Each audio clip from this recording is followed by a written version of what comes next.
What's up, guys? I'm Laura from Reading in Bed, and it's Friday Reads. It's a beautiful day.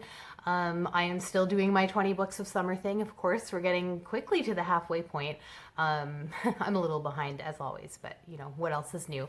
I'm really enjoying the process that I'm doing for this project, though, where I'm writing my reviews and putting them on the blog, and I'm using these Friday Reads to kind of talk through, in a more casual way, my thoughts on the books, but more than just like talking them out for fun, it's also helping me figure out what approach I want to take to each review.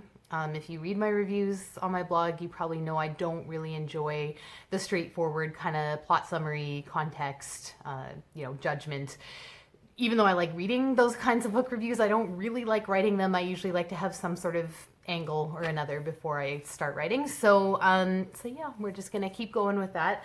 I've got 3 books to talk about today, and let's start with the road. Let's get this out of the way, so to speak.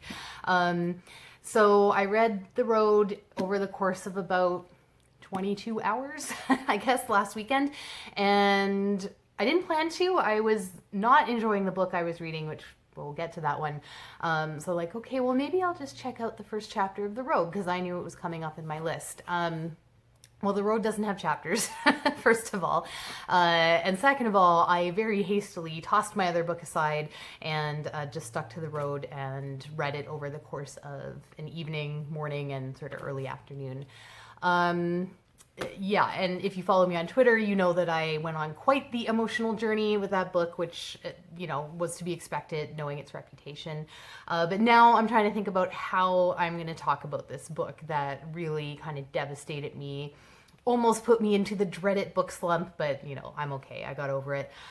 So some of the things I'm thinking about, and I guess just before I get into those, The Road is an interesting book. It sort of reminds me of The Handmaiden in terms of how ubiquitous it is in popular culture. Maybe not to the same level because, The Handmaiden Tale is, it's got a show that's currently on the air, but The Road has both sort of the literary legitimacy because it's won awards and whatnot, but it also had a movie, and a lot of people read it, so a lot of people have done standalone reviews of it here on YouTube. So I've been watching some of those, and really interesting. There's 2 I'll link for you. One is by, I can't remember the channel name, of course, but it was a guy who seems to review like adult books here on YouTube and has like 50,000 followers. So it's like, why don't I know who this guy is? But he went into a really in-depth discussion about the ending of the book. So, spoilers, don't maybe watch that one unless you've read the book. And then Climb the Stacks also did a video review a couple years ago in which she had mixed feelings. So of course, the Cormac McCarthy bros came out in force. So, what are you gonna do, right? So anyway, some of the angles or approaches I'm thinking of. First of all, there's the way it's written. Everyone talks about how, it's like minimalist and short sentences, which is sort of obvious, but it's more the word choices to me that are interesting. He uses all of these like archaic and not very widely used, not very widely known words. So it's like, why does he do that? Like the dialogue is in very plain language, but the narration is in sort of this over the top at times, archaic or scientific or I don't even know how to describe it yet, but I may talk about that. One of the other things I noticed is that for a post-apocalyptic novel, it really does stand apart in terms of how this, like the post-apocalyptic world is portrayed as compared to a lot of other books in this vein that I've read. For example, Station 11, Moon of the Crusted Snow, and The Marrow Thieves, An Ocean of Minutes. In each of those books, there was sort of this element of nature kind of taking over, like the humans were done or almost done. So now, nature is kind of reclaiming the land and stuff like that. And if the humans who are left want to survive, they sort of have to learn how to live off the land and, hunt and gather and all these kinds of things.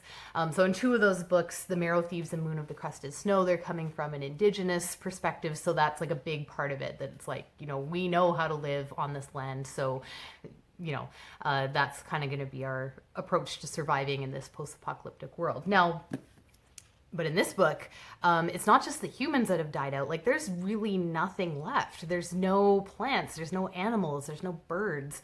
I'd have to go back and flip through, but I'm pretty sure there's not even any bugs, which, like, whenever I think of a post-apocalyptic environment, that's like kind of the first thing I think of, like, oh God, everything's going to be like rotting and, bugs are going to be everywhere. But in this world, and I think it's because they seem to be in some sort of like nuclear winter or something, like the sun is not really getting through. So like without the sun, nothing can really live. The humans that are left are living off canned food. Like that's all they can do.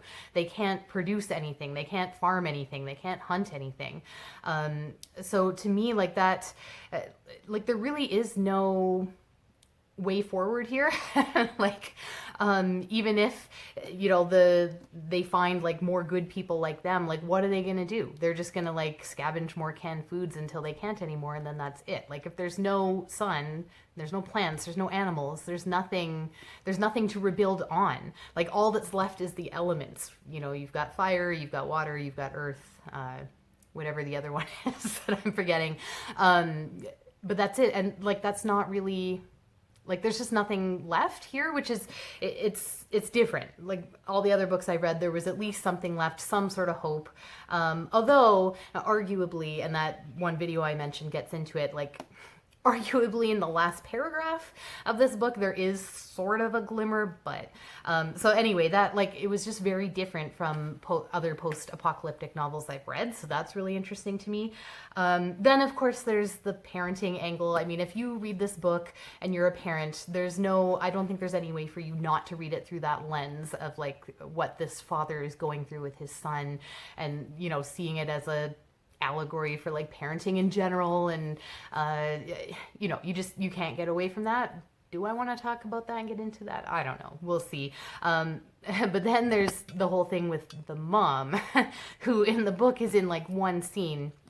Seems like she has a bigger role in the movie, probably because Charlize Theron demanded it.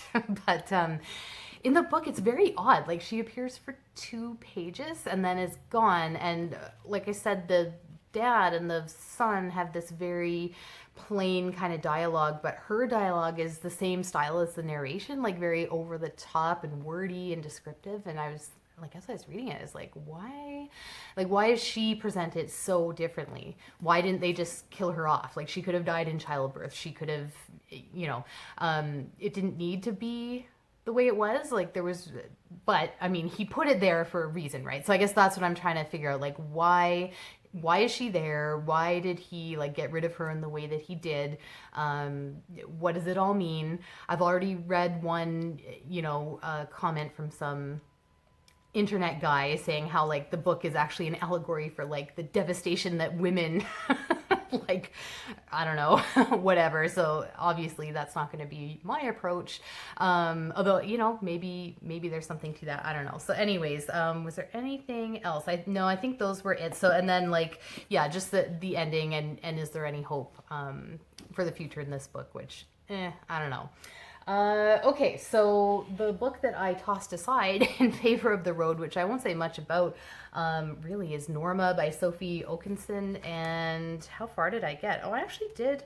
Okay, I got to page 93. I was gonna guess like 25, which should tell you, like, the problem is nothing's really happening. I'm not invested at all. Like, it's a weird story about a girl whose hair grows like a meter a day, and also her hair is magical and like tells her things, like she can sense people's emotional states with it. But and then there's like a subplot of some sort of like, I don't even know, some sort of intrigue, some sort of thrillerish type thing, but it is just not working for me whatsoever. So I will end up writing a little DNF review at some point, but like it's kind of not even worth getting into.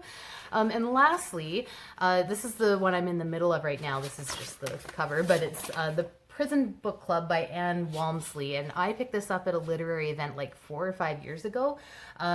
So the interesting thing about this, I'm actually enjoying it. It's a biblio-memoir. It's about a woman who volunteers at a prison book club.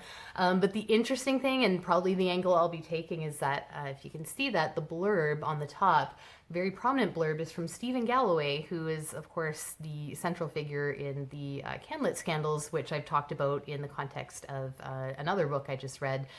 haven't reviewed yet.